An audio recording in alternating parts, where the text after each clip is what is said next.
கிறிஸ்துவுக்கென அன்பானவர்களே, இந்த புதிய நாளிலே உங்களை ஆண்டுடைய திருப்பெயரிலே வாழ்த்துகிறேன். கடவுள் தம்முடைய அருளை மாசையும் கொடுத்து தாங்குவாராக. தியானத்திற்காக ஒரு வசனத்தை உங்களுக்கு முன்பாக வைக்கிறேன். அது லூக்கா நற்செய்தி 24ஆம் அதிகாரம் 26வது வசனம். கிறிஸ்து இவ்விதமாக பாடுபடவும் தமது மகிமையில் பிரவேசிக்க வேண்டியதில்லையா என்று சொல்லி. டெஸ்டிமோனி. அன்புக்குரியவர்களே, ஆண்டவர் உயிர்த்தெழுந்ததற்கு பின்பதாக எம்மாவு பகுதியில அவர் சென்று கொண்டிருந்த மக்களோடு கூட பேச ஆரம்பிக்கிறார். 25வது வசனம் சொல்லுகிறது, அப்பொழுது அவர் அவர்களை நோக்கி, தீர்க்கதரிசிகள் சொன்ன யாவையும் விசுவாசிக்கிறதுக்கு புத்தி இல்லாத மந்த இருதயம் உள்ளவர்களே என்கிறார்.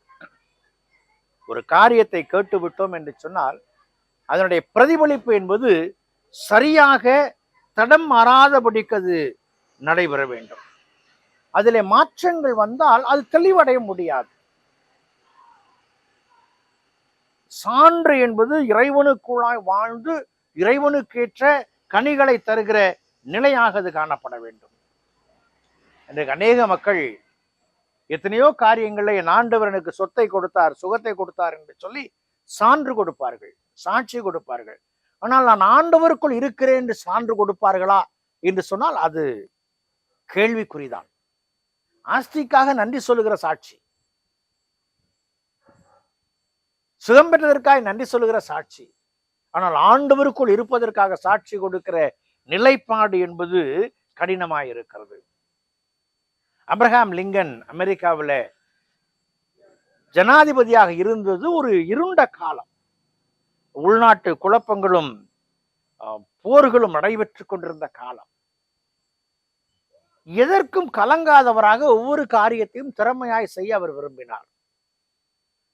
அப்படி செய்யும் பொழுது இல்லினாய்ஸ் என்கிற நகரத்திலிருந்து அவர் புறப்பட்ட பொழுது தன் மக்களை பார்த்து சொன்னார், நீங்கள் எனக்காக இறைவனிடத்துல மன்றாடுங்கள், நான் உண்மையான கிறிஸ்தவன் அல்ல என்று சொன்னார். சில காலங்களுக்கு பின்பதாக அவருடைய மகன் மரித்த பொழுது அவர் சொன்னார், எனக்காக ஜெபம் பண்ணுங்கள், நான் உண்மையான கிறிஸ்தவன் இல்லை என்று சொன்னார். ஆனால் இந்த உள்நாட்டு போரிலே ஆயிரக்கணக்கான மக்கள் கொல்லப்பட்டு அந்த பரியல்ல கிரேவியார்டு சென்று அவர் பார்த்த பொழுது மனம் உடைந்தவராய் சொன்னார், எனக்காக ஜெபம் பண்ணுங்கள், நான் கிறிஸ்தவனாய் மரிக்க வேண்டும் என்று சொல்லி. சடங்கின் கிறிஸ்தவ வாழ்க்கை அல்ல, சாரமுள்ள கிறிஸ்தவ வாழ்க்கை தான் சாட்சியின் வாழ்க்கை. இதைத்தான் ஆபிரகாம் லிங்கன் அங்கே வலியுறுத்துகிறார். கிறிஸ்தவ கோயிலுக்கு செல்லலாம், வேதத்தை வாசிக்கலாம், ஆனால் கிறிஸ்துவுக்குள் வாழ்கிற வாழ்வு என்பது நம்மை சீர்தூக்கி பார்க்கும் பொழுதுதான் அது புரிதலுக்கு வருகிறது. இன்றைக்கும் இந்த நாளில, சிறப்பாக இந்த மாதத்தின் நிறைவு நாள்ல நம்மை சீர்தூக்கி பார்ப்போம்.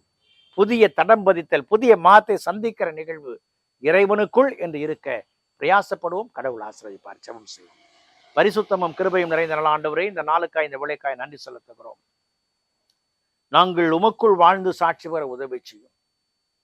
மந்த இருதயம் உள்ளவர்களாய் வாழாதபடிக்கு தூண்டப்படும் பொழுது புரிந்து கொண்டு வாழ உதவி செய்யும். இயேசுவில் ஜெபிக்கிறோம், ஜெபக்கல பிதாவே, ஆமென்.